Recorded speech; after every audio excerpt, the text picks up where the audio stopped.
हाँ, बोल। तो अनार्थव जो केसेस होते हैं ना, हाँ। सेकेंडरी एमेनोरिया, तो हम्म। उसमें वात और कफ का अवरोध होता है एक तो, और हम्म। रस दूष्टि।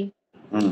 तो इसमें मुख्य प्रश्न क्या होने चाहिए, एक नहीं, तो, और ऐसे अगर नहीं ना होता। जैसे हाँ, मुख्य ऐसा और नहीं। जैसे आपके हाँ, पास केस पेपर का पहले फॉर्मेट चाहिए, फॉर्मेट है आपके पास?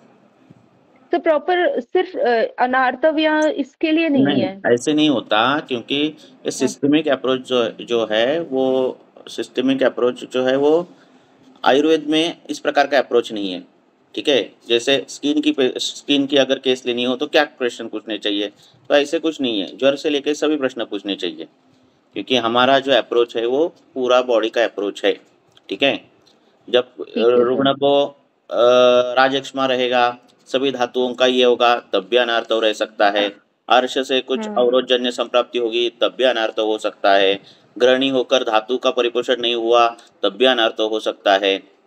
तो हमारे यहाँ ऐसा नहीं है कि अनार्थ होगा तो गर्भाशय संबंधी ही प्रश्न पूछने चाहिए, या फिर जो संप्राप्तियाँ रहेंगी, जो कुछ हेतु रहेंगे, जो कुछ ये रहेंगे, वो उतने ही दायरे में रहेंगे, ऐसा नहीं रहेगा। समझ में आ रहा है? तो आपको हाँ सर, गायने जैसे की प्रैक्टिस करनी है तो आपको ज्वर भी आना चाहिए। हाँ, तो प्रश्न तो सभी पूछने हैं, पहली बात। दूसरी हाँ, दूसरी बात, अब आर्तव के संबंधी ये है, अनार्तव का ये जो विषय है, तो आपको योनि व्यापद में जो जो हेतु आए हैं, हाँ, तो वो सभी हेतु, जैसे विरुद्धासन भी आया है, असम स्थान शयन भी आया है, हाँ, ये सभी छोटे मोटे सभी हेतु है, वो सभी हेतु पूछने हैं उनको। हाँ, और उसके हेतु के आधार पर एक्चुअली संप्राप्ति कैसे हुई है वो ढूंढना है आपको, है ना।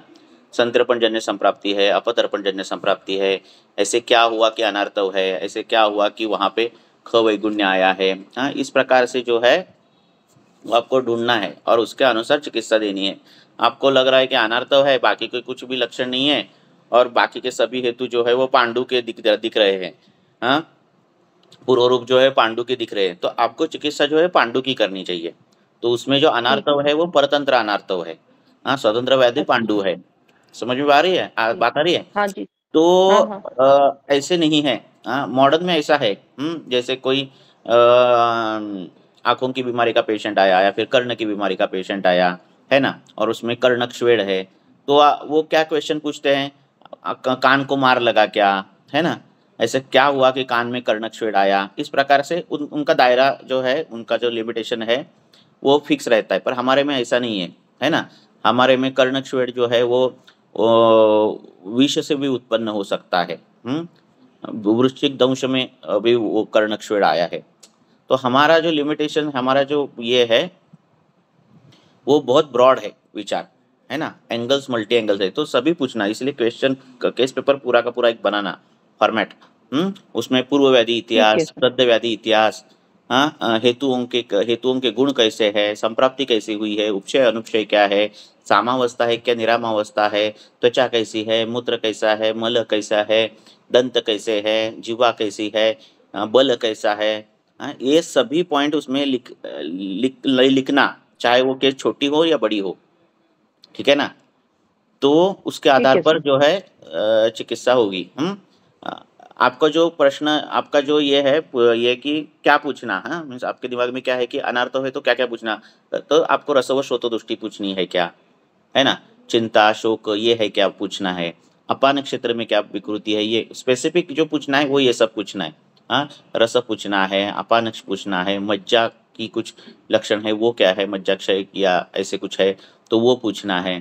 ठीक है ना। अपान क्षेत्र में और कौन सी व्याधि है, जैसे अर्श है, या फिर कोई फाइब्रॉइड जैसी बीमारियां है, या फिर कोई भी है, तो वो पूछना है ना। फिर अपान क्षेत्र में क्या आता है, वेग धारण उदीरण होता है, तो ये सब जो होता है वो होता है क्या उनमें, हाँ, ये पूछना है। तो ये सभी जो है ये प्राग भाव बोले है, वेगाधारण उदीरण, है ना। तो कोई कोई औरत बोल रही कि मुझे अनार्तव है, और उसके केस हिस्ट्री में ऐसा आपको मिला कि वो मूत्र का वेग धारण करती है या फिर मल का वेग धारण करती है, वो बैंक में काम करती है, और तो वो एक हेतु हो सकता है वो अनार्तव का। हम वो कैजुअल लेते हैं, ठीक है, धारण करते तो ठीक है, वो एक वन ऑफ द हेतु, तो वो ऐसे नहीं होता, वो एक मेन हेतु हो सकता है, उसको प्राग भाव बोले उसी, इसलिए उस पर एक अध्याय लिखा है ना। तो ऐसा कुछ भी आने दो, आपकी हिस्ट्री, केस हिस्ट्री जब तक लेनी, जब तक आपको हेतु ना पता चले, जब तक आपकी संप्राप्ति आपको ना विजुअलाइज हो, तब तक आपको डिटेक्ट करनी चाहिए केस, तब तक आपको पूछना ही चाहिए प्रश्न, ठीक है। और ये छोटे छोटे हेतु जो है वही बाद में जो है बड़ा स्वरूप लेते हैं। ठीक है ना। तो सर इस प्रकार जैसे एक से पेशेंट थी ना, उससे मैंने मतलब उसका पास्ट हिस्ट्री ऐसे कुछ नहीं थी, हम्म उसको सिर्फ टीचर है वो, हम्म और रात्रि जागरण उसमें था। तो हम्म उसके हिसाब से मतलब मैंने उसे बोला था कि भाई आप रात को 11 तक, 10:30 से 11 तक आप सो जाएंगे। हम्म तो उसने वो फॉलो भी किया, अभी 2 महीना करीब हो गया उसे फॉलो करते हुए भी। हम्म बाकी खान पान वगैरह सब ठीक है, हम्म वेग वगैरह ऐसा भी नहीं है। हम्म। उसके बाद भी उसे रजह प्रवर्तनी, शतावरी और अशोकारिष्ट ये मैंने उसे दिया था। क्यों दिया था, क्या दिया था ऐसा? देखो आप जो भी दे रहे हो ना, उसके पीछे रीजन होनी चाहिए ना। समझ में बात आ रही है ना? समझ में आ रहा, बात आ रही है मैं क्या बोल रहा हूँ? उसके पीछे रीजन होने चाहिए ना। रजत प्रवर्तनी रजत प्रवर्तन करेगी, अशोकारिष्ट क्या करेगा? और अशोकारिष्ट भी तो रजत प्रवर्तनी क्या करेगी? समझ में बात आ रही है? इसलिए ऐसे मत केस केस पहले डिटेल लेते जाओ। केस पर का फॉर्मेट बनाओ, उसके अनुसार उसके हेतुओं के कौन से गुण हैं, क्या एग्जैक्ट क्या हुआ है वो संप्राप्ति पहले लगाओ। हाँ, मोस्ट ऑफ द 100% आपके किसी भी वैद्य के पास गायने के पेशेंट आ गए तो ये कॉमन दवाइयाँ हैं। हाँ, रजत प्रवर्तिनी वटी दो, अशोकारिष्ट दो, ये ऐसे कॉमन नहीं देना। आपको वो जस्टिफिकेशन आना चाहिए। समझ में बात आ रही है? अब गलत हो ऐसे नहीं ठीक है सर। बताना चाहता हूँ, पर ये हाँ हाँ। ट्रीटमेंट का फॉर्मुलेटेड हो गई है सब जगह, है ना। तो कोई बता नहीं ठीक है। सकता, अगर किसी सीनियर को पूछा आपने क्यों दी रजत प्रवर्तिनी वटी विद अशोकारिष्ट, क्या क्यों दिया, है ना, तो नहीं वो हाँ। भी पीरियड के लिए अच्छा है, रज प्रवर्तन के लिए, और वो भी हम्म। अच्छा है, ऐसे रीजन मिलेंगे। हाँ, तो ये साइंटिफिक हम्म। लैंग्वेज नहीं है। ओके। ओके। हम शास्त्र पढ़ हाँ रहे हैं, सर। जैसे मॉडर्न कैसे पढ़ते हैं। हम्म। तो उनको अगर बोला हम्म। कि यार आपने ये लियो फ्लॉक्सासिन क्यों ली, तो वो बोलेगा ये लियो रोटेशन हमें अपेक्षित है। हाँ, इधर हमें हम्म। और ऑफ्लॉक्सिन नहीं अपेक्षित है, तो इसलिए मैंने लियो फ्लॉक्सासिन दी, तो ये साइंटिफिक रीजन वो हम्म। बताता है। What ever. हाँ। तो इस प्रकार से भी हमें भी साइंटिफिक रीजंस आने चाहिए, हमें भी हमारे शास्त्र के अनुसार रीजंस आने चाहिए कि मैंने रज प्रवर्तनी की क्यों दी। कि यहाँ पे अवरोध था, वो कफावृत्त अपान था, और एक कफावृत्त अपान था, हम्म। इसीलिए मुझे लता करंज अपेक्षित है, और इसीलिए लता हाँ करंज अपेक्षित है, मुझे उष्ण तीक्ष्ण अनुलोमक अपेक्षित है, और इसीलिए मैंने रज हाँ। प्रवर्तनी दी। ये रीजंस हो सकता है, हाँ। ये रीजन आएगा। हाँ। दूसरा क्या आएगा ठीक। कि अशोकारिष्ट क्यों दिया, तो मुझे अशोक कषाय शीत द्रव्य मुझे अपेक्षित है। हाँ, अशोक का जो प्रभाव है वो कष्ट रजत प्रवर्तन जो है कम करता है। हाँ, मुझे वो अवरोध जन्य संप्राप्ति लगी जिसमें कफा अल्प कफावृत्ता अपान है जो भी है, और इसलिए मुझे अरिष्ट का प्रयोग मुझे करना पड़ा। नहीं तो मैं अशोक का चूर्ण देता था, पर मुझे संप्राप्ति अरिष्ट का प्रयोग करना चाहिए, इस प्रकार से लगी मैंने, इसीलिए मैंने अशोक का अरिष्ट दिया। नक्षत्र समझ में आ रहे? This is the justification. ठीक है सर। हाँ, तो हाँ। आप क्या करो, गलतियां करो मत। अभी होती है, पहले पहले मैं भी यही करता था। हाँ, 10-15 साल पहले जो कुछ आया, संधिवात का पेशेंट आया, ले ले अमृतादि गुगुल दे, योगराज गुगुल दे, महाराष्ट्र नदी काढ़ा दे, ये दे ये दे वो दे, सब करता था। तो ये अंधेरे में तीर मारने जैसा है। हाँ, हमें क्या करना ठीक है है, सर। आपको जो जो पेशेंट आए ना, पहले केस हिस्ट्री नहीं, कुछ हेतु नहीं मिला ऐसे नहीं बोलना। सुबह से उठने के हम्म। बाद की डिटेल केस हिस्ट्री लेने की, कब उठती है, खाना खाने से अपान क्षेत्र में विकृतियां आने की बहुत सी वजह जो है, वो नहाने से पहले चाय पीना, नहाने से पहले पानी पीना, नहाने से पहले नाश्ता करना, ये मेन हेतु होते हैं। ठीक है, तो वो हम्म। हेतु देखो। हम्म। आप उसको निग्लेक्ट नहीं कर सकते। वो हेतु देखो। फिर दिनचर्या सुबह से लेकर रात तक पूरी दिनचर्या बारीकी से उनको एक बार ही केस लेनी है, बाद में दूसरे फॉलोअप में नहीं लेनी है आपको। तो पहला समय जो है उसको आपको देना पड़ेगा। और इस प्रकार से ले लो, और ऐसा अगर लेते जाए तो बहुत हेतु मिलते हैं। ठीक है ना। ठीक है और सर। फिर हेतुओं के आधार पर अब देखो, दिन आपको लग रहा है ये संतर्पण जन्य हेतु है, हाँ, तो आपकी जो ट्रीटमेंट है वो अपदर्पण जन्य होनी चाहिए। आपके ट्रीटमेंट में अपदर्पण भी है, संतर्पण भी है, ऐसा भी नहीं होना चाहिए। समझ में बात आ रही है? कई लोग अभी केस ठीक है सर। कई लोग केसेस भेजते हैं मुझे व्हाट्सएप पे, तो क्या क्या क्या दिया, सब कुछ दिया। त्वचा विकार को गंधक रसायन भी दिया है, आरोग्यवर्धिनी भी दी है, अमृतादि गुगुल भी दिया है, ये भी दिया है, कदिरारिष्ट भी दिया है, और ये भी दिया है। तो सब मिक्सअप रहता है। उष्ण गुण का, शीत गुण के कल्प, अवरोधजन्य संप्राप्ति के, अपदर्पण जन्य संप्राप्ति के, ऐसे सब मिक्स मिक्स मिक्स मिक्स करके वो देते हैं। तो ये कभी कभार लग भी जाता है ठीक ठाक। कभी कभार हो भी हम्म। जाते हैं पेशेंट ठीक, पर ये प्रिसाइज स्टेटमेंट नहीं है, है ना। आपका पेशेंट किससे ठीक हुआ है? गंधक रसायन से हुआ है क्या? आरोग्य वर्धनी से हुआ है क्या? खदीरा रिष्ट से हुआ है क्या? क्या वो रक्तपाचक से हुआ है क्या? किससे हुआ है? ये आपको जस्टिफाई करते आना चाहिए, है ना। बराबर है ना। ठीक है। और इतने कल्प हाँ देने हाँ। के बाद क्या संयोग क्या होगा? द्रव्य काम क्या करेंगे अंदर जाके? हाँ, ऐसे तो नहीं होगा हम्म। एलोपैथी के अनुसार। जैसे एसिटामिनोफेन जाएगी तो वो ज्वर ज्वर जो है जो कम करेगी, उसमें से रेंटेडिन जाएगी तो वो अल्सर, ये उनका जो ड्रग एब्सॉर्प्शन यहाँ अलग है। हम्म हमारा अलग है ना। हमारा टोटल जो देंगे तो उसका रसगुण विरूपक सबका क्या होने वाला है, सबकी एक की एक्शन क्या होने वाली वो होने वाली है। तो इतनी दवाई देने के बाद भी कभी कभार पेशेंट ठीक नहीं होते, तो इसका मतलब है गलतियां है मल्टीपल दवाई देने में, है ना। ठीक तो है। इसीलिए क्या करना, आप केस देखो और डिटेल केस लिखने के बाद मैं आपको सजेस्ट कर दूंगा कि ये देना, तो आपको पता चलेगा अरे इतनी सिंपल केस है। समझ में बात आ रही है? पहले डिटेलिंग केस ले लो, ठीक है। हाँ बहुत डिटेलिंग, हाँ। और फिर आपको मिल जाते हैं तो, हाँ फिर अनर्थ तो किससे है, कुछ नहीं बड़ा रहता। आयुर्वेद जो ट्रीटमेंट है वो सबसे इजी ट्रीटमेंट है। अब अनर्थ भी है ना, तो आर्तव किससे किससे बनता है वो देखना है। बराबर है। आर्तव की फिजियोलॉजी क्या क्या है वो देखनी है। हाँ, वो आर्तव क्या क्या है, मासिनो पचितम कालम धमनीभ्यम तरतम, है ना, ईशत कृष्णम विगतम च। तो ईशत कृष्ण है, वायु का प्रेरणत्व इसको आने वाला है। वो बारीक बारीक केशवाहिनियां जो है वो क्या है, गर्भाशय को वहाँ पे रक्त का संचित संचित रक्त करने वाली है। हाँ, ये फिजियोलॉजी है ना। और ये संचित रक्त क्या होते हैं, मास में एक बार वो 3 दिन के लिए वो फट जाता है, और वो वायु की प्रेरणा है इसलिए वो ईशत कृष्णम हो जाता है, और वो वायु की प्रेरणा से वो बाहर निकलता है, ये संप्राप्ति है।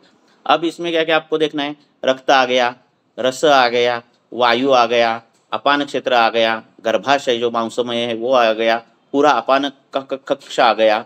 बरोबर है ना, ये देखना है। अब इसमें इसमें कहाँ कहाँ विकृति हो जाती है, रक्त में क्या क्या विकृति हो सकती है, तो रक्त दृष्टि के जो जो है तो वो देखने, रस की दृष्टि क्या क्या है वो देखनी, अपान की क्या क्या दृष्टि है, वेगावरोध से लेकर जो जो है वो देखनी, है ना। गर्भाशय अवयव की कोई दृष्टि है क्या, ख वैगुण्य है क्या, हाँ कॉपर्टी जैसा रहता है, डीएनसी जैसे चीजें रहती है, तो ये साक्षात अवयव में ख वैगुण्य निर्माण करने वाली चीज है, तो वो है क्या वो देखने की।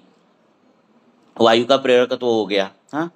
और अपान क्षेत्र में दूसरी दूसरी कोई व्याधि है क्या, जैसे अर्श है क्या, मूत्राशमरी है क्या, हाँ, ये कुछ है क्या वो देखने की। ये सब देखने के बाद चोर पकड़ जाता है किधर तो। ये ठीक है देखने सर। के बाद ठीक है। किधर तो पता चल जाता है कि कुछ तो है। हाँ, ऐसे नहीं होता कि नहीं पता ही नहीं चला, हाँ ऐसे किधर तो वो मिल जाता है। और फिर जहाँ मिला है ना, वहाँ ही टारगेट है ट्रीटमेंट करने की। तो आपको लग रहा है कि नहीं ये ऐसे ऐसा अवरुद्ध तत्व है, तो आपको उधर आजमुदा ही देना है, हिंगू ही देना है, लता करंजी ही देना है। आपको लग रहा है नहीं ये अवरोध तत्व नहीं है, इसका अलग सा अवरोध तत्व है, ये रक्त की दुष्टि के कारण ये हुआ अवरोध है, रक्त का वहाँ प्रसाद नहीं करना चाहिए। आपको लग रहा है नहीं ये रस दुष्टि से उत्पन्न ये सब है, तो रस का ही दुष्टि दूर करनी चाहिए। तो ये सब चीजें करनी है। Okay sir, thank you. अंदर इधर पानी जाओ। Hello sir. हाँ, बोलो। सर एक केस है। एक मिनट।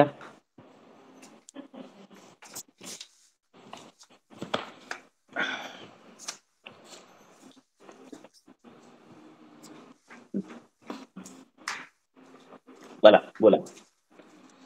हाँ सर, 60 इयर्स फीमेल है। कितना 60 हेलो। 60?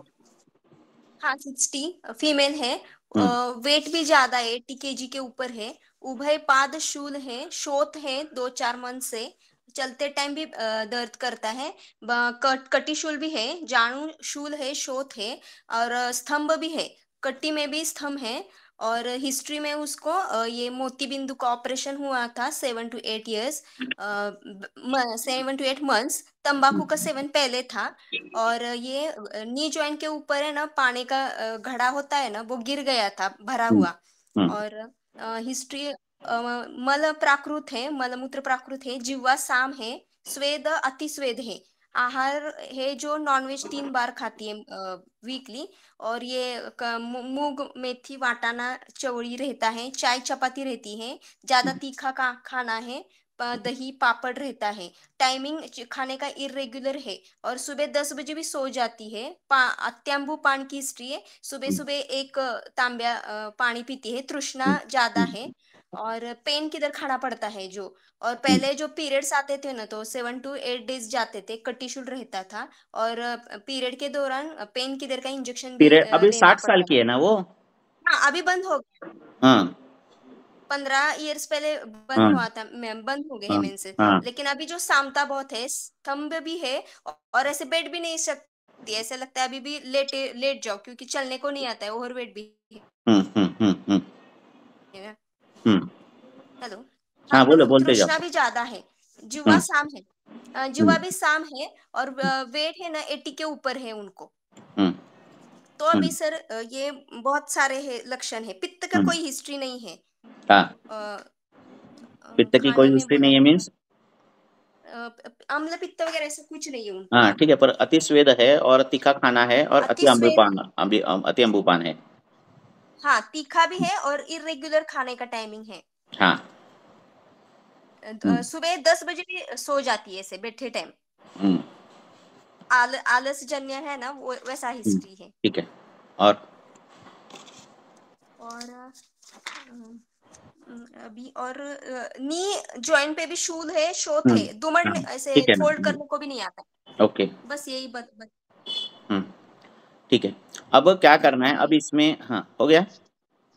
ऐसे पेशेंट आते हाँ हैं सर। आपके पास कि बहुत से लक्षण लेकर आते हैं, उम्र भी ज़्यादा है, लक्षण भी सभी कुछ सब कुछ है ना। हाँ सभी दोषों के लक्षण दिख, ऐसे कब दिखता है मालूम?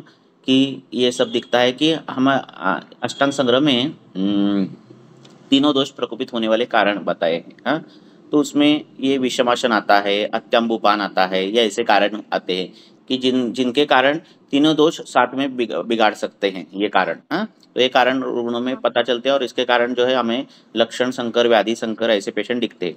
अभी ये जो कॉम्प्लिकेशंस है वो सॉल्व करने के लिए हमें पहले तो क्या करना पड़ेगा, सामावस्था जो है वो निकालनी पड़ेगी। हाँ अब ये सामावस्था हाँ सर। निकालने के लिए ऐसा भी करना चाहिए कि अगर हमने यहाँ शुंठी का प्रयोग किया या फिर दूसरा कोई पाचन का प्रयोग किया, तो जो पित्तानुबंध जो है किसके कारण हुआ हुआ, जो त्रिदोष प्रकोप का कारण जो है, सुनना ही दे रहा है हाँ मेरे? हाँ हाँ हाँ सर। तो त्रिदोष प्रकोप का जो जो कारण है अति अम्बुपान, ये अति अम्बुपान से क्या होता है, कफ भी बढ़ता है, पित्त भी बढ़ता है, वायु भी अवरोधजन्य संप्राप्ति से बढ़ती है।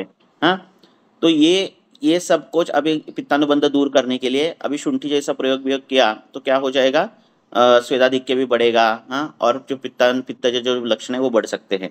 तो अभी जो दवाई है वो हमें पाचन भी करने वाली देनी चाहिए और वात शमन करने वाली भी देनी चाहिए, जो वात भी नहीं बढ़ना चाहिए। तो अभी पहले जो है पटोल, हाँ अमृता, हाँ हाँ पटोल अमृता धमासा, बाकी सब हेतु बंद करो। हाँ उनके अम्बुपान ये गृहित है, जो मैं बताता हूँ ना हो आपको हो ट्रीटमेंट, तो आपने हो सबने सर। हेतु बंद किए, ये गृहित है और इसके बाद ही मैं बोलूंगा।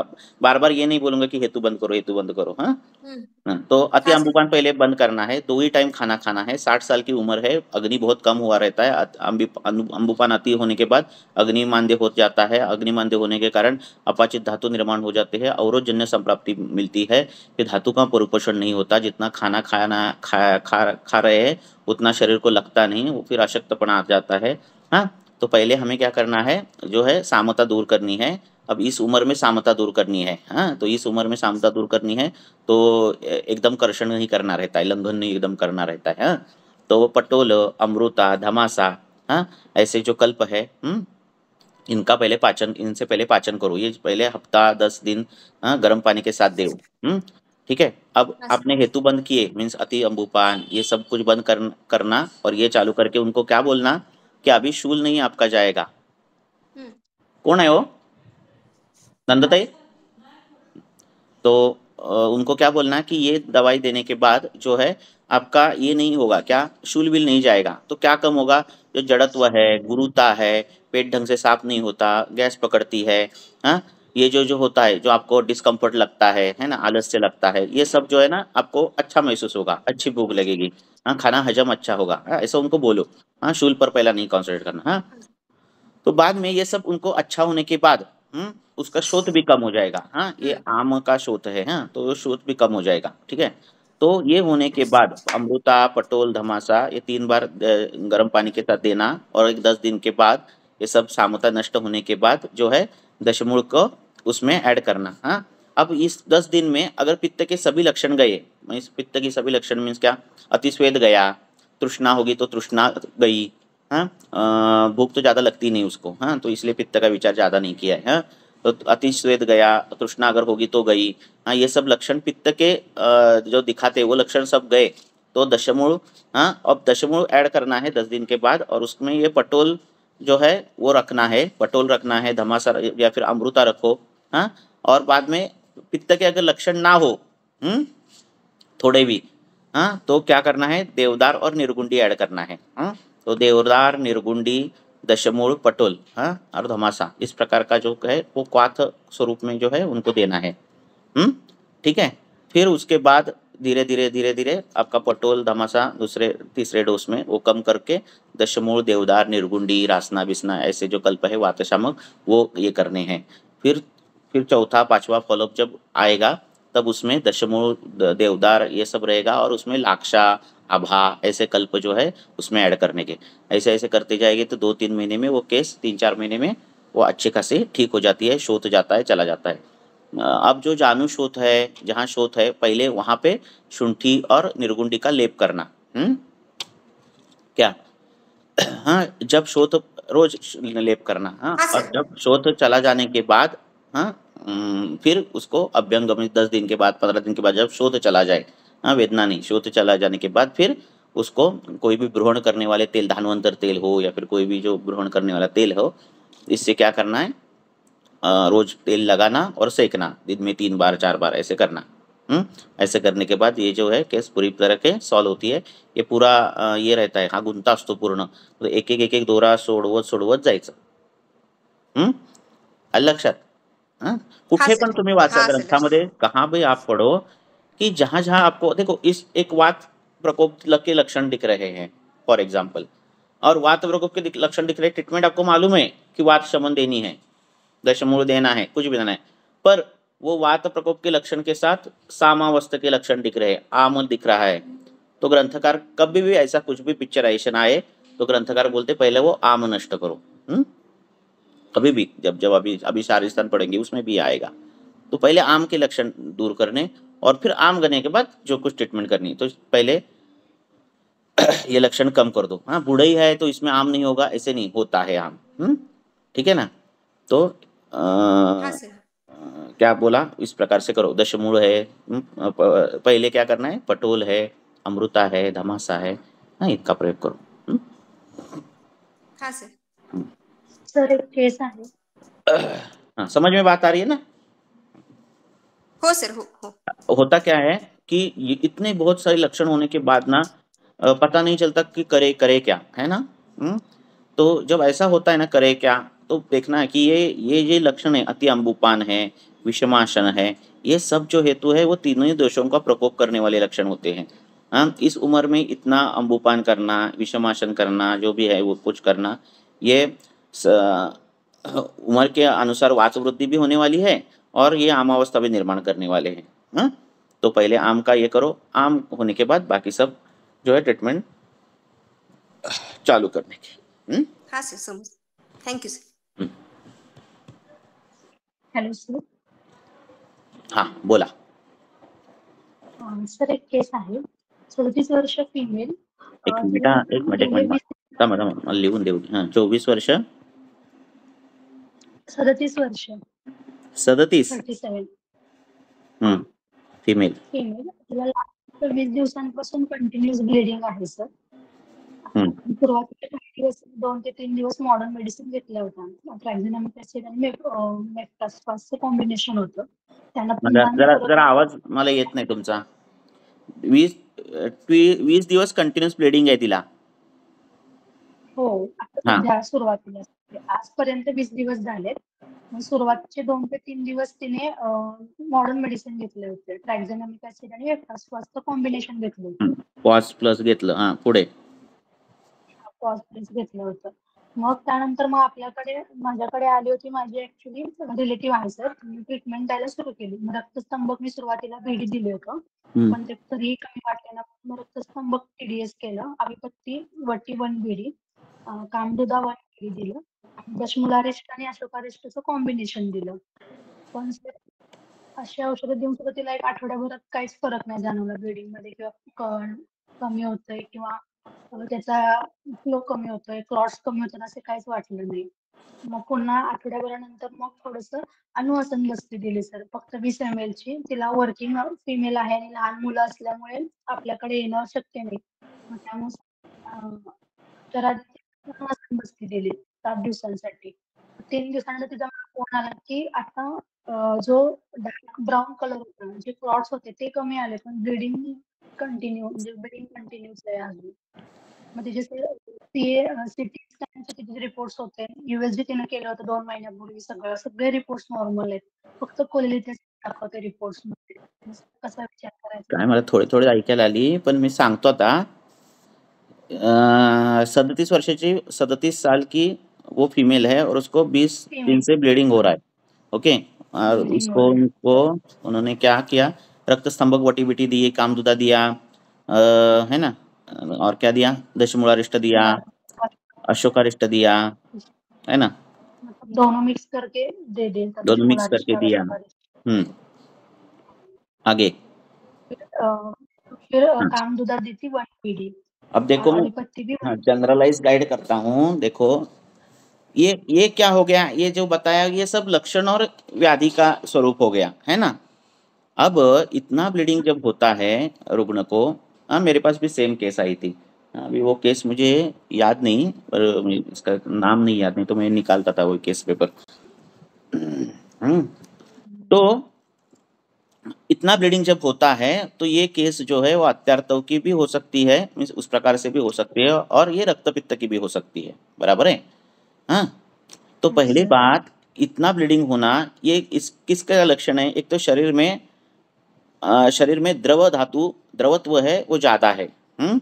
उस द्रवत्व के साथ उष्णत्व ज्यादा है। उष्ण गुण से गर्भाशय का पाक होना और द्रव धातु वहां से निकलना, ये चीजें है। तीसरी चीज है कि वायु जो है, वायु का प्रेरकत्व है वो ज्यादा है, वायु का वात का प्रकोप भी है। ये ऐसे संप्राप्ति जब मिलती है जुलती है तो जो है इस प्रकार की चीजें होती है।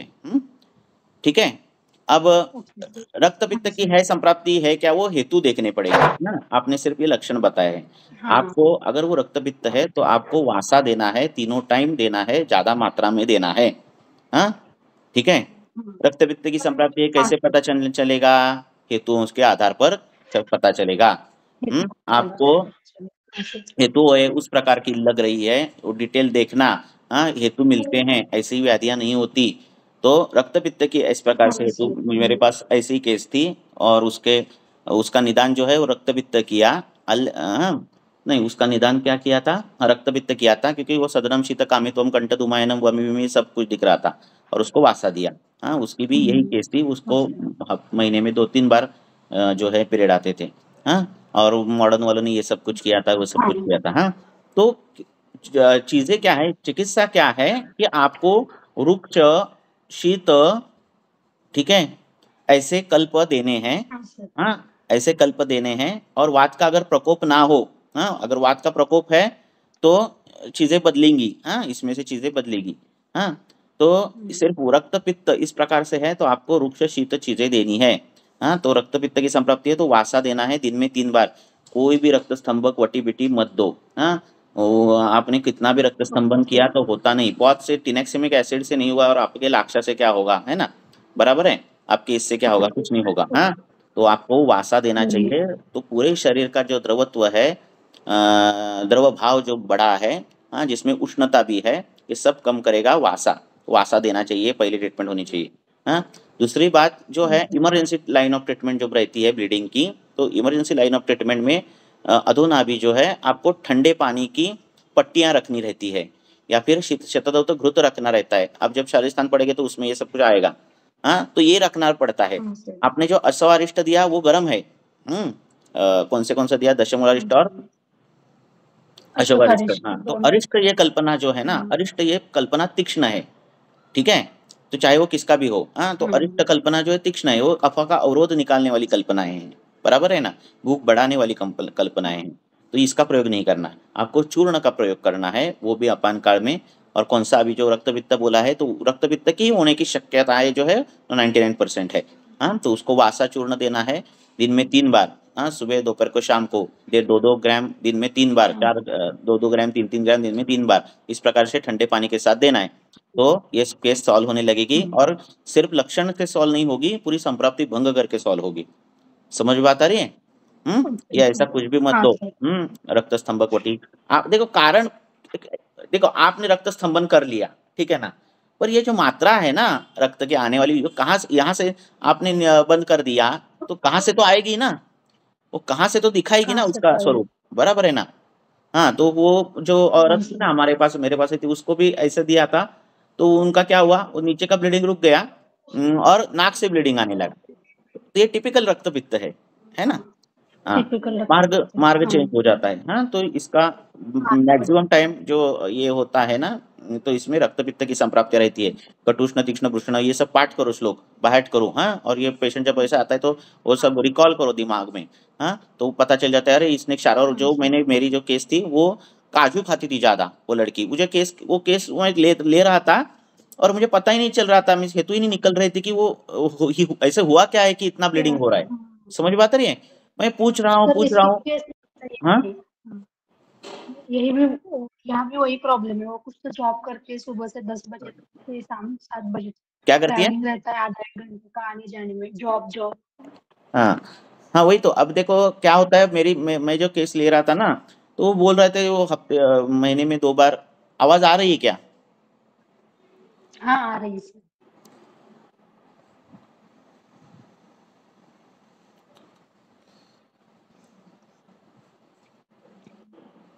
हेलो आ रही है ना आवाज?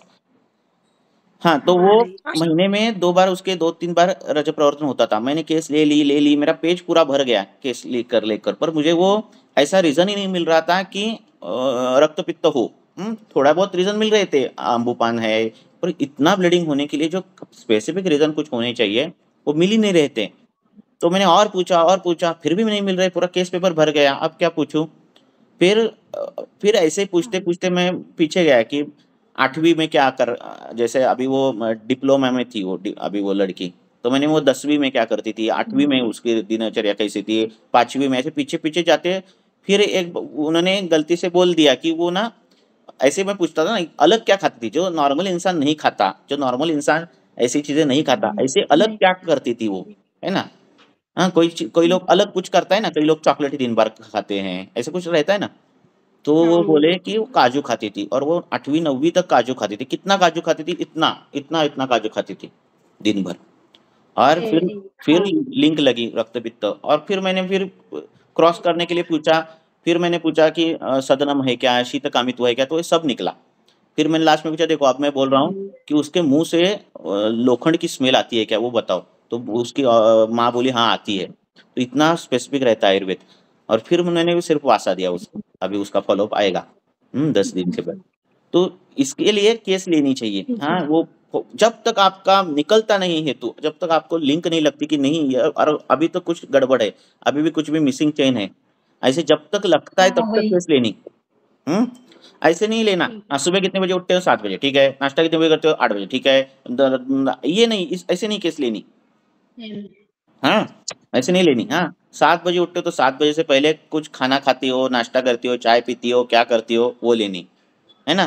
फिर 7 बजे का उठने के बाद करती, पहला पहला जो फॉलोअप है ना, पहला आपका पेशेंट आता है तब पूरी डिटेल लेनी चाहिए। उसको 1 साल के बाद जब आएगा तब भी उसको इतना मालूम नहीं रहता, उतना अपने को मालूम रहता है उसके बारे में।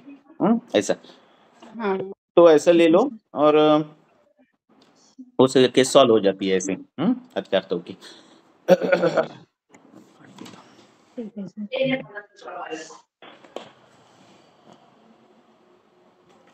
थैंक यू सर हम्म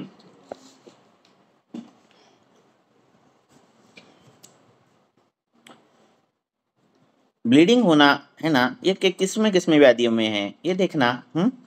झट से आसवारिष्ट का, असवारिष्ट या ध्यान में रखो, या कोई भी दशमूलारिष्ट कब देना है, ये कफावृत्त वात होनी चाहिए, कफानुबंधी वात होना चाहिए, कफ डोमिनेंसी होनी चाहिए, मार्गावरोधजन्य वात प्रकोप होना चाहिए।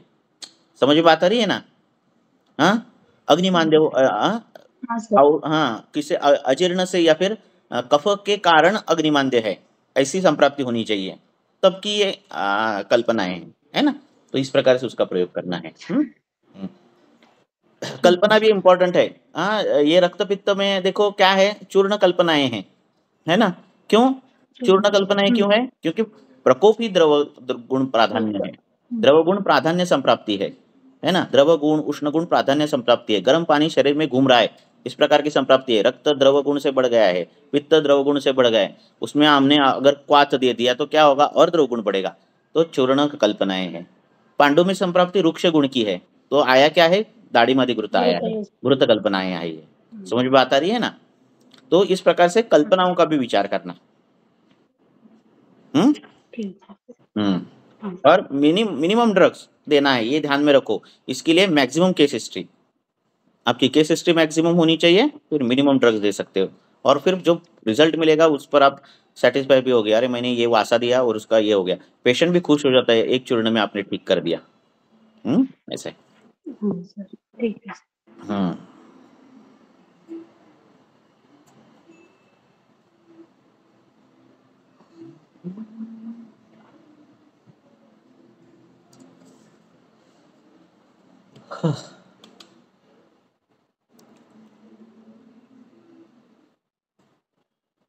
बोलो सर। इसमें आमलकी भी यूज कर सकते हैं सर? आमलकी भी जैसे शीत और रुक्ष है। हाँ कर सकते ना।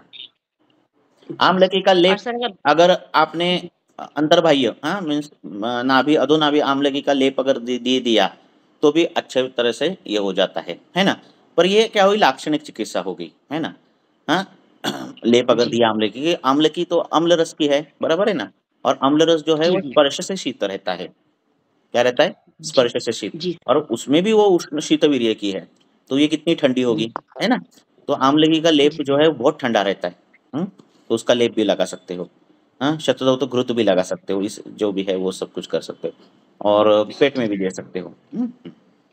जी सर। असल अगर इसमें वात प्रकोप भी रहा साथ में, एक पेशेंट मेरे पास भी ऐसी है सर, लेकिन उसको ना पेन बहुत ज्यादा होता है, हैवी मेंसेस हैं उसके, और 2-3 बार महीने में आते हैं, वेट भी काफी बढ़ा हुआ है और पेन बहुत ज्यादा वही तो, होता है जब ऐसे होता है वात प्रकोप रहता है ना, तो घृतादि चीजें यूज करने की, जो भी है वो घृत से, जो ये द्रव्य है वो घृत में ये करके देनी, ऐसा है। जी सर, थैंक यू सर।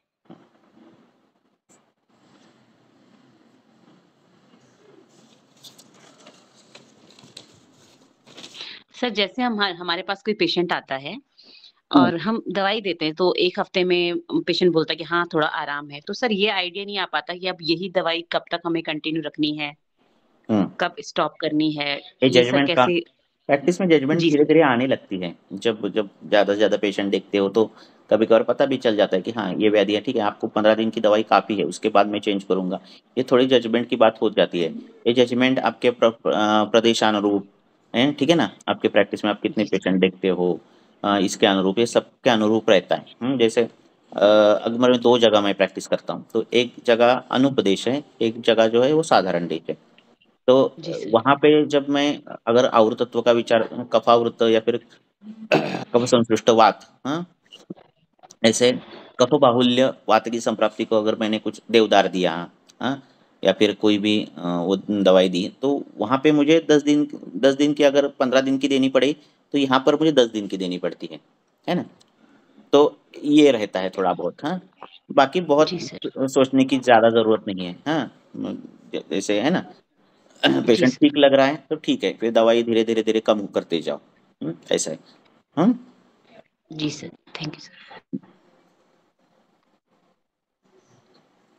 कब तक दवाई चालू रखने की, हाँ ये एक प्रश्न आता है। तो शास्त्र में 2-3 जगह ऐसा वर्णन है, अलग अलग संदर्भ में, जैसे एक ही संदर्भ में नहीं।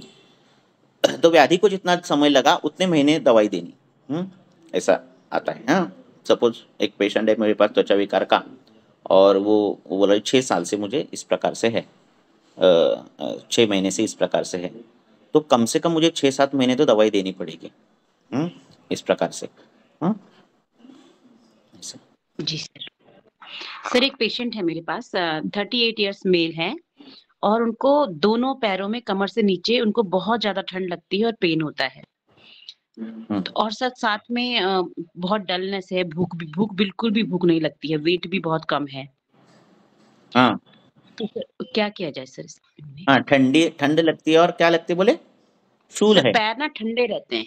हाँ, पैरों में जो कमर से नीचे का एरिया उनका बहुत ठंडा रहता है। हाँ, कहने तो में कितने आपको क्या कपड़े करना है, पहनूं? वातग्न उपचार करने हैं, वो कैसे चाहिए? वो उष्ण चाहिए। अभी उसका वजन कितना है पेशेंट का?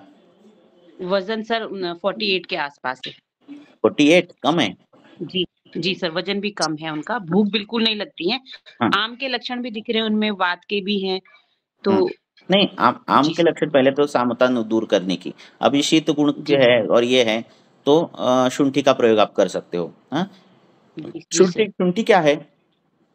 शुंठी वात शामक है। शुंठी उष्ण है, और शुंठी पाचन करके भी वो आपको भ्रूण करने वाली है। समझ बात आ रही है? हाँ, पाचन करके भ्रूण करने, तो इसमें शुंठी का प्रयोग करना रहता है। कौन से? ये पेशेंट में। और जैसे जैसे एक टाइम शुंठी तो रहनी चाहिए। और जैसे जैसे भूख बढ़ेगी, उस प्रकार से फिर जो कुछ प्रयोग करने हैं उसको महामाश तेल जो है उसको इसको लगाना। किसको? अधोना भी, वो पैरों को लगाना। महामाश क्यों? क्योंकि माश स्निग्ध है, माश उष्ण है, माश भ्रूण करने वाला है ना? तो इस प्रकार से महामाश तेल जो है वो लगाना। पेट में भी उस प्रकार से उसको भ्रूण करना, गर्म इससे। ठीक है, तो ये हो जाता है सॉल्व। हाँ, 38 मेल और फीमेल, और वजन 48 है, वजन कम है ना? जी सर। तो पेट में जो दवाई देने वाले हैं उसमें अश्वगंधा का प्रयोग करना। ऐसे। जी सर। सर अवगाह वगैरह भी बोल सकते हैं इनको? हाँ, बोल सकते हैं ना, अवगाह भी बोल सकते हैं। और उड़द का सर, जैसे अगर भूख अच्छी हो जाए तो उड़द का अभ्यंतर प्रयोग भी करवा सकते हैं हाँ, क्या? कर सकते हैं। महामाश के लिए लगाने के लिए। जी सर, थैंक यू सर।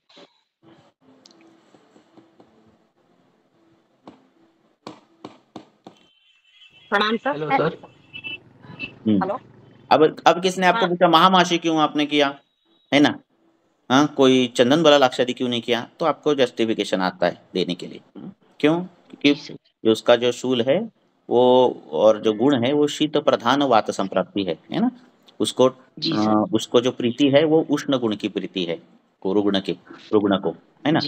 उसको बोलो कि वो तो वो बोलेगा कि मुझे गर्म में से सेकने के बाद अच्छा लगता है, कोई दबाए पैर तो अच्छा लगता है ना? ऐसा बोलेगा वो पेशेंट। हाँ, तो इसलिए मैंने महामाश का प्रयोग किया। तो ये जस्टिफिकेशन है। हाँ, तो इसलिए जनरलाइज नहीं ट्रीटमेंट देनी, ऐसी स्पेसिफिक ट्रीटमेंट दे दो। जी thank you sir. Hello. Hello sir. बोलो। हाँ सर, एक लड़की आई थी, लेडी है, करीब 22-23 साल की है, और उसको 22 ब्रेस्ट में साल पेन हो की रहा था। फीमेल। फीमेल है, ब्रेस्ट में पेन हो रहा था और लैक्टेटिंग है, और उसका मतलब बहुत सीवियर पेन होता है, इतना कि वो फिर वो बर्दाश्त नहीं कर पाती, और उसका करंट जैसा रेडिएट होता है, शोल्डर की तरफ जाता है। दोनों ब्रेस्ट में की? नहीं, एक ही साइड में। कौन से? ये था उसको लेफ्ट में। और इतना सीवियर, जैसे नहीं नर्व का पेन होता है, जैसे न्यूरोलॉजिकल, उस टाइप का पेन बता रही थी कि वो उतना होता है, और उससे आराम नहीं मिलता है। हाँ जी, लैक्टेटिंग भी है, और कोई एंगोरमेंट वगैरह नहीं है, कुछ भी नहीं है। तो मैं हालांकि उसे कह दिया कि फीडिंग नहीं है। आगे बाकी तो सर उसकी कोई प्रॉब्लम है ही नहीं उसको, और कुछ। हाँ, अब इसके बहुत से हेतु हो सकते हैं। और जो है फीडिंग ठीक से चल रही है सर उसकी, और उधर ही साइड से ज्यादा फीडिंग सही से करा रही है बच्चे को, और उसी साइड से ज्यादा पिला रही है कि भाई थोड़ा सा पेन कम हो, कंजेशन ना हो, इसके लिए। ठीक है। हाँ, अब ये अब आपको क्या देखना है? अब ये लैक्टेटिंग रहने दो, उसमें कुछ नहीं होता। दशमलव दिया तो भैया लैक्टेटिंग में फर्क कुछ नहीं है, उतने होता। अभी क्या करना है, ये उसी साइड से पेनिंग क्यों है? उस साइड पे वो गिरी थी क्या? असमचयन जो हो रहा है तो उसी साइड में हो रहा है क्या? क्योंकि रात-रात को बच्चा पीता है तो अलग-अलग ये करके पोज़ीशन लेके वो सोना पड़ता है, तो उसके वजह से है क्या? ये रूल आउट पहले करो, हाँ? इतना ही सिर्फ़ कारण है तो अभ्यंग स्वेदन करके ये चला जाने वाली चीज़ है, या फिर दशमूल का क्वाथ है जो है वो 2 टाइम खाना खाने के बाद देने के बाद भी ये चले जाने वाली केस है। इतना कुछ बड़ी ये नहीं है, हाँ? तो अभ्यंग और इससे जाने वाली है और केस सर डिटेल लेने लेटने के का तो बाद सर बोलो। हाँ हाँ हाँ बोलिए सर। उसमें लेटने की तो ऐसी कोई पोजीशन के तो नहीं बताया कि कोई प्रॉब्लम है हुँ, या कोई चोट लगी, ऐसा कुछ भी हुँ, नहीं हुआ है। हुँ। और ये स्वेदन के लिए अभ्यंग के लिए तो उसे मैंने कहा था, लेकिन उसके बाद वो फिर दोबारा लौट के आ गई कि नहीं पेन बहुत ज्यादा हो रहा है। नहीं उसके बाद बढ़ता है पेन। हाँ सर वो बढ़ता चला जाता है, नहीं नहीं स्टार्ट यहाँ ड्रेस से होता है और पूरा पूरा पीछे तक जाता है, शोल्डर तक, शोल्डर के स्कैपुला के पूरे एंगल तक हाँ, जाता है। तो वही ना, वहाँ पे मसल तो एक ही है ना, वहाँ पर उसका इंसर्शन उधर जाता है ना। हाँ, तो जी अभ्यंग जी कितनी बार किया है वो देखो। हाँ, डिटेल केस चाहिए और हाँ, अभ्यंग कितनी बार किया है वो देखो। और एक बार करने के बाद यस नो नहीं देखना चाहिए, 2-3 बार तो करके बाद पता चलना चाहिए। और सिर्फ आपको वातिक ही अच्छा लग रहा है, शूल सिर्फ वातिक लग रहा है, उसको कोई भी अनुबंध नहीं लग रहा है। अनुबंध मीन्स नहीं लग रहा है मीन्स क्या, कि सुबह जड़त्व आता है या फिर उसमें जो पेनिंग है उसमें दाहादि लक्षण है, सार्वदिक लक्षणों में दाहादि लक्षण कुछ है। हाँ, पेट नहीं है। साफ, हाँ सुनो, पेट वेट साफ नहीं हो रहा है, मूत्र प्रोत्र ऐसे कुछ सार्वदिक क्या बाकी के कुछ है, वो देख कर फिर उसका निदान हो सकता है। बाकी कुछ भी नहीं है, एब्सोल्यूट नॉर्मल है सब कुछ। और क्या है जो है वो शूल है, तो ऐसा है तो आपको ये देने चाहिए, क्या देना चाहिए, दशमूल देना चाहिए। क्योंकि उसने डिलीवरी के बाद ये दशमूलारिष्ट, अश्वगंधारिष्ट, देवदारिष्ट लिया है क्या, वो देखो। नहीं दिया है तो वो एक कारण रहता है वात प्रकोप का, और फिर यहाँ खवैगुण्य हुआ है, कुछ तो हुआ है, और इसके वजह से वात प्रकोप वहाँ हुआ है, इस प्रकार से। तो स्थानिक स्नेहन स्वेदन पे अच्छा पूरा स्नेहन स्वेदन करना पूरे शरीर को। और दशमूल का ठीक क्वाथ जो है दिन में 2 बार तो देना। हाँ, पेट साफ नहीं हो रहा है तो उस क्वाथ में सैंधव आदि चीजें, थोड़ी सैंधव ये सब डालना। हाँ, ऐसा होने के बाद वो रुक ही जी जाएगा, अलग कुछ होगा ही नहीं। हम्म बराबर है ना। ठीक ठीक ठीक है ब्रेस्ट सर। में कुछ है ठीक है। क्या, ये दे वाले देखो, कुछ ऐसे कुछ नहीं प्रॉब्लम है ब्रेस्ट तो तो ठीक था सर, हाँ चेक फिर किया कुछ था तो नहीं। उसमें कोई ठीक है। और बाकी थैंक के यू सर। छोटे मोटी चीजें देखो, वो पोजीशन बराबर देती है क्या लैक्टेशन के समय, ये सब कुछ देखो। पोजिशनल से हो जी जाता है, हाँ, विहार से भी बात उठती है ना। तो जी उसके अपोजिट उस प्रकार से मैं किस साइड से सोने के बाद उसको ठीक लग रहा है, किस साइड के सोने के बाद उसको बढ़ता है, ये सब बारीक छोटे मोटी चीजें देखो। हम्म, ऐसा है। ठीक है। Hello sir. हाँ बोलो। हाँ, एक केस डिस्कस करना था। 47 ईयर की फीमेल है और 45 kg वेट है, खेती में काम करती है और अभी 45 हेवी kg वेट है। मेंसेस। ओके। हाँ, खेती में काम करती है हम्म और अभी हेवी मेंसेस चालू है, मतलब 6 से 7 दिन तक कंटिन्यू रहते हैं हेवी मेंसेस और पेन भी रहता है। हम्म मेंसेस आने के बाद टोटली वीक फील करती है और ब्लड प्रेशर भी बहुत लो होता है हम्म और उसके बाद चक्कर भी आते हैं बीच बीच में। हम्म। हीमोग्लोबिन अभी 6 है और और अभी बाकी वो का क्या है, एलोपैथिक है। क्या? मेंसेस हेवी आते हैं, बराबर है। खान पान हाँ में हाँ क्या क्या ज्यादा है। हाँ हाँ, वो भी बता रहा हूँ। हेतु में तंबाकू सेवन है, चाय पीना है हम्म और दही अचार और थोड़ा स्पाइसी खाना है। हम्म ठीक है ना। तो मेरे हिसाब से हम्म पित्तवात प्रकृति है उनकी हम्म और हीमोग्लोबिन अभी 6 है उनका। हम्म और ये बीच बीच में 2 मंथ के बाद ऐसे रिपीट होता है क्योंकि अभी ये मेनोपॉज की एज है उनकी। हम्म तो ब्लीडिंग और ज्यादा है ना। आयरन की, हाँ हाँ, और हम्म एलोपैथी की आयरन की सप्लीमेंट बहुत बार लिए 1 साल तक, हम्म लेकिन फिर भी 2 मंथ में मतलब अगेन ऐसी कंडीशन रहती है उनकी, हेवी मेंसेस रहती है। हम्म हम्म। तो अभी तो फिलहाल मैंने पद्मकाष्ठ गैरिक कब से चालू और हुआ है ये सारीगोला, हेवी मेंसेस। ये बीच में रहता ही है, ये 2 महीने के बाद में रिपीट होता है ऐसा। हम्म हम्म हम्म प्रेगनेंसी भी पहले, मतलब 2 बच्चे हैं वो नॉर्मल डिलीवरी है, लेकिन अभी ऐसे बीच मेनोपॉज भी बीच में नजदीक आ हेवी। रहा है ना। हाँ हाँ, हम्म अभी देखो तो उसका हेवी। वजन तो कम है। हाँ, तो और खेती करने वाले लोग हैं, तो संप्राप्तियां जो बनती है वो सभी अपतर्पण जैसे बनती है ना। हाँ हाँ, तो हेवी मेंसेस है बोल रहे हैं आप, पर वो मेंसेस हफ्ते महीने में 2 बार ऐसे होते हैं क्या? नहीं, 2 महीने में एक बार होते हैं। हाँ, 2 महीने में एक बार होते हैं। हाँ ठीक है, फिर इसको कुछ नहीं करना। हाँ, इसको मधुर रस से भ्रमण करना उस औरत को, ठीक है। ये खेत में काम करने वाली है, 45 ईयर्स उसका ये है। मेंसेस में अनियमितता आना, ठीक है, स्पॉटिंग जैसा होना, ये वात की विकृति है जो कि वो करती है उस प्रकार से। हाँ, तो ये बाकी जो तीखा विखा खाती है वो क्या कर देती है, अनुबंध कर देती है रक्त का। तो मधुर रस जो है इसके लिए अच्छा है, इस औरत के लिए। शतावरी कल्प एक चालू कर सकते हो। शतावरी, गोक्षूर, विदारी, बला, इस प्रकार से जो है उससे सिद्ध दुग्ध या फिर सिद्ध घृत जो है शमन मात्रा में इसको दिन में 2 बार ऐसे दे सकते हो। इसके शरीर का बल बढ़ गया तो ऑटोमेटिक जो कुछ मेंसेस होने वाले हैं वो रेगुलर हो जाएंगे, शूल होगा नहीं, इस प्रकार से होगा। और कुछ बड़ा नहीं है, ठीक है ना। आप अगर रक्त स्तंभक बिंबक करोगे तो कषाय रस से, कषाय शीत है स्तंभक करने वाला, तो ये भ्रूण नहीं करेगा उसका। ठीक है ना। इमरजेंसी में अभी दिया था। हाँ ठीक है, फिर शूल बिल बढ़ेगा, फिर 1 महीने नहीं आएगी, फिर 2 महीने आएगी तो और हेवी ब्लीडिंग आ जाएगा, तो उसको भ्रूण करो। उसके धातुओं को बल दे दो। हाँ, पहले से तंबाकू खा रही है, तंबाकू तो पहले से तीक्ष्ण उष्ण ऐसा सब कुछ रहता है ना। तो क्या करना, शतावरी देना, बला देना, गोक्षूर देना, विदारी देना, इससे सिद्ध दुग्ध देना, नहीं तो सिद्ध घृत देना, जैसे जो लगा आपको उस प्रकार से। और ये दिन में 2 बार 3 बार भूख जैसे लगती है उसके अनुसार देना। तो जैसे जैसे बल बढ़ेगा वैसे वैसे पीरियड भी रेगुलर आएंगे। प्री मेनोपॉजल सिंड्रोम जो है वो उसका इम्पैक्ट ज़्यादा नहीं बैठेगा।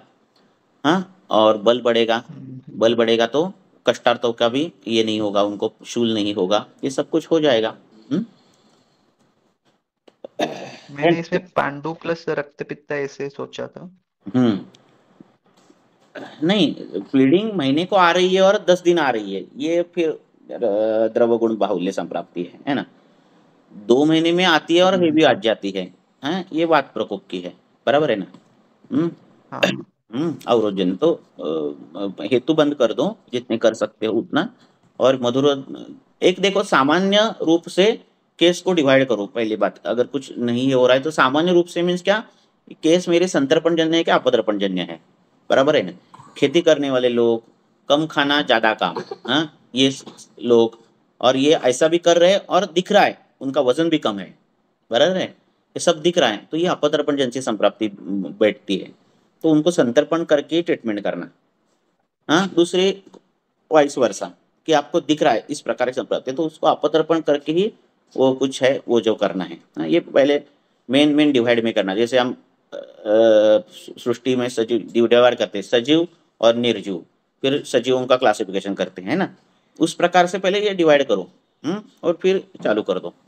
फिर आपको लगा नहीं ये केस अपदर्पण की केस है, सब जो मेन हेतु है वो अपतर्पण करने वाले हैं, आहार विहार आदि सब कुछ। हाँ, और ब्लीडिंग दिख रहा है वो रहने दो, पिक्चराइजेशन से ये नहीं होता। ब्लीडिंग कैसे हो रहा है, रोज हर महीने हो रहा है क्या, नहीं, 2 महीने में एक बार हो रहा है। हाँ, तो ये ज़्यादा ब्लीडिंग ज़्यादा नहीं है, 2 महीने में हो रहा है। तो अपतर्पण दिख रहा है तो अपतर्पण में मैं कषाय रस नहीं प्रयोग करूंगा, अपतर्पण में ये नहीं करूंगा। तो अपतर्पण में क्या करूंगा, मैं मधुर आम्ल का प्रयोग होगा। हाँ, अब इसमें किसका प्रयोग होगा, तो आम्ल रस जो है वो रक्तदुष्टि करने वाला है, जो ऑलरेडी वो तंबाकू और ये सब खाने के बाद धूप में ये रहने का ऑलरेडी वो रक्तदुष्टि थोड़ी है। तो इधर आएगा मधुर रस आएगा ग्रहण करने वाला, तो मुनक्का आएगा, घृत आएगा, दुग्ध आएगा, और ये आहार ये हो गया, और औषधि ये सब होगा। तो जैसे जैसे शतावरी कल्प खाएगी, गोक्षुर पेट में जाएगा, बलाक पेट में जाएगी, विदारी जाएगी पेट में, वैसे वो पेशेंट को ऑलरेडी फील अच्छा लगने लगता है, क्योंकि ऐसे ग्रहण करने वाले मधुर रस उसके पेट में गए ही नहीं रहते।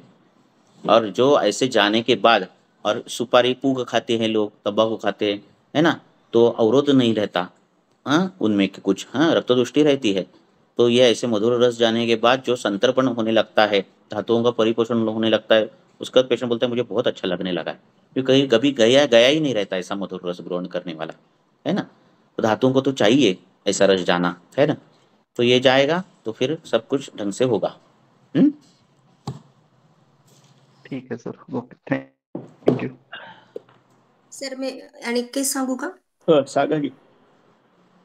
सर 25 इयर्स फीमेल है, टीचर है, 3 ईयर से, और पढ़ाई भी 25 करती है फीमेल। भी, और फीमेल है, टीचर है वो, और पढ़ाई भी साथ में शिक्षा भी ले रही है। तो 90 kg वेट है उनका, 90। और शादी हाँ 990। 25 वर्षाच्या हाँ फिमेलचं वजन 90 किलो आहे। 90 आहे. बापरे! लग्न मग 5 वर्षापूर्वी झाले, एक मुलगा आहे त्यांना, आणि आतापर्यंत 19 डिसेंबरला पीरियड्स आलेले, त्यानंतर आलेले नाहीये। अक्टूबर में 15 डेज ब्लीडिंग हुआ था, वो हार्मोनल टैब लेने की वजह से, और जॉब भी हेक्टिक है, और आहार में है जो सुबह 1 गिलास गर्म पानी पीती है, दिन का खाना टाइम पे खाती है, लेकिन बीच में चॉकलेट खाती है, बिस्किट, बेकरी प्रोडक्ट्स रहता है, चाय दिन में 3 से 4 बार रहता है, उपवास भी रहता है, संकष्टी वगैरह, और जिह्वा साम है, मल दिन में 1 बार होता है, वो भी कुछ तो खाने के बाद ही होता है, और मूत्रवेग धारण हुआ है, स्वेद मध्यम आ रहा है उनका, और पहले जो है ना बॉक्सिंग ये करती थी वो 4-5 साल पहले, अभी नहीं करती वो, और वेट बहुत है, तो और पीरियड्स भी अभी नहीं आए हैं, तो ये कफ प्रधान व्यक्ति है। तो ड्रग सिलेक्शन इसमें कैसा रहेगा? हाँ, ऐसे स्थूल जब रहते हैं तो उनमें यही व्याधि नहीं, बाकी की भी व्याधि रहती हैं, होती है ना। तो क्या करना आपको? अपतर्पण करना है। तो अपतर्पण किससे किससे करना है? प्रमेय में किससे किससे किया है, उस प्रकार से अपतर्पण करना है। दारवी का प्रयोग करना है, आम्लकी का प्रयोग करना है ना। ये सब प्रयोग करना है। आहार के नियम बताने हैं उनको। 2 ही टाइम खाना खाना है। जो पानी पीना है वो उबाल के ठंडा किया हुआ गर्म ही पानी पीना है। जितना कम पानी पिए उतना अच्छा है। ये सब कुछ बोलना है उसको। हाँ, दिन में सोना बंद करना है। हाँ, ये सोती नहीं होगी तो वो भी बंद करना है। हाँ, टेंशन चिंता ये नहीं लेना है। हाँ, बराबर है ना। तो हाँ सर ये इसमें देवदार का काढ़ा भी दे हाँ, देवदार दे सकते हो उसमें। सकते हैं क्या वेट हाँ, में? देवदार दे सकते हो, पर वजन कम करना चाहिए उसमें। हाँ, तो उसमें व्यायाम करना हाँ चाहिए, है ना। अब ये 25 साल की और टीचर है ना। हाँ तो परमानेंट टीचर नहीं है ये, है ना। तो हाँ हाँ, तो उसको अभी पेमेंट कम रहता है, तो वो टेंशन रहता है उनका, पेमेंट कब बढ़ेगी, बिना अनुदानित तत्वावर जॉईन झाले ना। तो वो टेंशन रहता है, वो चिंता रहती है, तो वो स्ट्रेस भी जाना चाहिए। चिंता होगी तो अग्नि विकृति होगी, अग्नि विकृति होगी तो अपाचित धातु तैयार होंगे, अपाचित धातु तैयार होगे तो स्थूलता आएगी, और स्थूलता आएगी और शक्ति हानि रहेगी, सभी रहेगा, है ना। तो ये सब उनको देना है। पहले ही व्यायाम ज़्यादा था, पहले जो कुछ बॉक्सिंग विक्सिंग करती थी वॉटेवर, और अभी कुछ सब कुछ बंद कर दिया, है ना। बंद कर तो दिया। ऐसे हाँ में सर झट से वजन बढ़ता है, क्योंकि धातुओं का अग्नि उस समय बहुत अच्छा रहता है। हाँ, पेट जठराग्नि भी अच्छा रहता है, और एक झटके से व्यायाम बंद हो गया तो आहार भी उतना वो शरीर मांगता है जितना वो पहले मांगता था। हाँ, तो उतना आहार लेते हैं, वो बाद में कम करते पर उतना कम नहीं होता उनसे, और फिर वजन जो है झट से बंद हो जाता है। तो ये झट से नहीं होना चाहिए। हाँ, तो व्यायाम बोले, एक बार व्यायाम की आदत है तो व्यायाम कंटिन्यू करना, सुबह रनिंग करो, ये करो, वॉटेवर, तो वो चालू करने उनको बोलना। हाँ, थोड़ा तो व्यायाम रहना चाहिए, रात का खाना कम रहना चाहिए, और जो वजन बढ़ेगा ऐसा जो जो चीजें है शास्त्र में तो सर, वर्णित। हाँ, हाँ एक पॉइंट रह गया था, रात में सिर्फ चावल खाती है, बाकी हाँ, दूसरा कुछ तो नहीं खाती। चावल वो उबाल कर उसकी पेस्ट निकाल कर खाना बोलो उनको।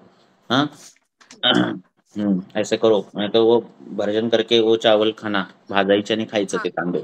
हां, असं करायचं। असं करून वजन हाँ तिचं म्हणायचं जोपर्यंत कमी होत नाही, 90-25 किलोला 25व्या वर्षी 90 म्हणजे खूप झालं वजन. हां, ते वजन जोपर्यंत हो सर, कमी होत नाही तोपर्यंत रोज जाणार नाही.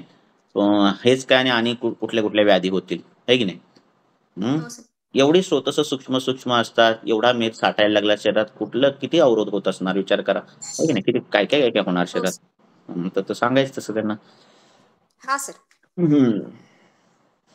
देवदार वापरा, आणि काय वापरा बोललो, दारवी सारख्या गोष्टी वापरा. आणि काय पिरियड येत नाहीत ना, हां, तर तिला हरितकीचं चूर्ण, हां, हे द्यायचं. खूप जेवल्यापासून होणारी व्याधी, ह्याच्यात हरितकी वापरायला सांगितले, तर हरितकी द्यायची. हां, ह्याच्यात त्रिफळा द्या. नित्य सेवन दिलं तरी चालतंय. त्रिफळा, हरितकी असं जेणेकरून अल्प अल्प मात्रामध्ये तिचं कर्षण होत राहील. म्हणजे बारीक होत राहील. अजून काय देऊ शकता बरं? असं द्या. एवढं तर द्या. ते लक्षणं काय काय आहेत त्याचे? आता स्थूलता आहे, कृष्ण विवर्णता आली आहे मानेवर बिनेवर, तर दारवी द्यायचं. सामता आहे, हे अशा आर्तवासारख्या गोष्टी आहेत, तर हे द्या, शिगरू द्या, नाहीतर देवदार द्या, कुळथ द्या. कुळथ माहिती ना, तर कुळथाचं रोज पिठलं खायला सांगायचं, नाश्त्याला बिष्ट्याला असं द्यायचं. मग ते कुळीत भेदन पण करतं, हे पण सगळं करत्या गोष्टी. तर ते देऊ शकता. म्हणजे असं सगळं त्याचा डाएट आणि त्याचा आहार विहार असं सगळा बदला की मग ते वजन पण कमी होईल आणि हे सगळे प्रश्न सॉल्व्ह व्हायला लागतील. ओके.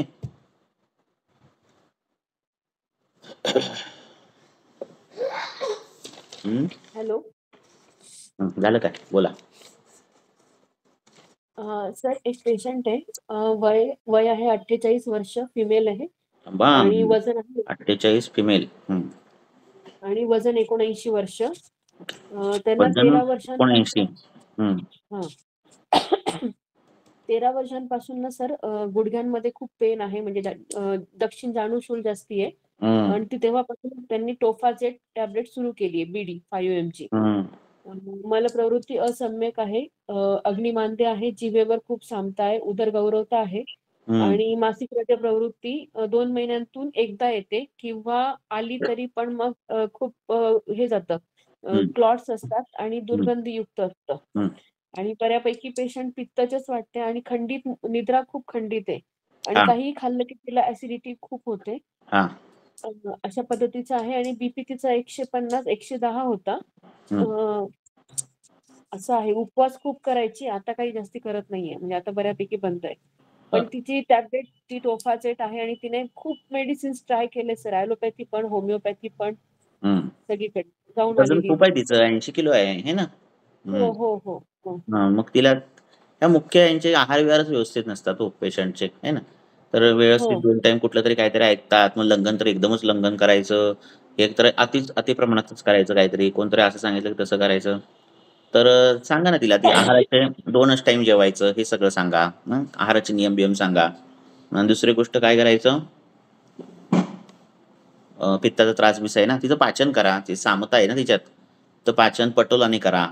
पटोल घ्या, दारवी घ्या, धमासा घ्या आणि ह्या पाचनाबरोबर दशमूळ बिशमूळ जर तुम्ही टाकलं आणि तिचा काढा करून प्यायला सांगितलात तर पाचन पण एका बाजूने होतंय आणि वातशमन पण होतंय आणि तिला बरं वाटायला लागतंय. तर हे सगळं चालू करा. लक्षात चंचलता असेल अशा सारख्या ट्रीटमेंटमध्ये याच्यामध्ये जर ब्राह्मी बिम्मी पण टाका, असं करू शकताय. आणि गुडघ्याला काय म्हटलं त्याच्या आहे, सूज आहे का? हो, सूज आहे सर आणि म्हणजे स्टिफनेस खूप आहे. तर मग स्टिफनेस असणार ना. तर मग तिला तेच द्या, आता मी जे सांगितले ते पटोल द्या, दारवी घ्या, दशमूळ द्या, देवदार द्या, एरंडमूळ द्या, हे सगळं काढाबिडा करून देऊ शकताय. सगळ्या दिवसातून 2 वेळा काढाबिडा द्यायचा, सगळे ते करा. आणि काय द्या, आणि निर्गुंडी आणि सुंठ ह्याचा लेप जो आहे ते गुडघ्याला तिला द्या लावायला. रोज लावायचा लेप. म्हणजे तो स्तंभ आणि हे सगळं जाईल. स्तंभबिंब सगळं गेल्यानंतर मग तेलाचा प्रयोग करा. असं करा.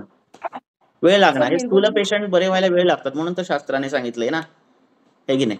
तर एक वेळ बारीक असलं तर चालतोय, स्थूल असलं की सगळ्या अडचणी येतात ट्रीटमेंटमध्ये. काय द्यायचा विषय होतो.